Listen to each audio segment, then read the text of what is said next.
haddii aad u dadaasho dalkaaga oo aad sida wiilashan u diyaarsanaato inaad difaacato berri waa ku raaxaysanaysaa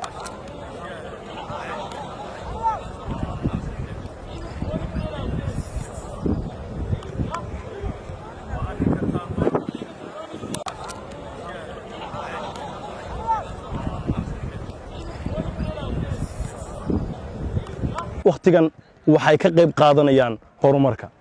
waxay dhex taagan yihiin muqdisho stadium oo waqtiyada ka mid ah ay kooxaha gobolkooda dhacay nabadiidka al-shabaab ay ku dhibaateyn jireen dadka shacabka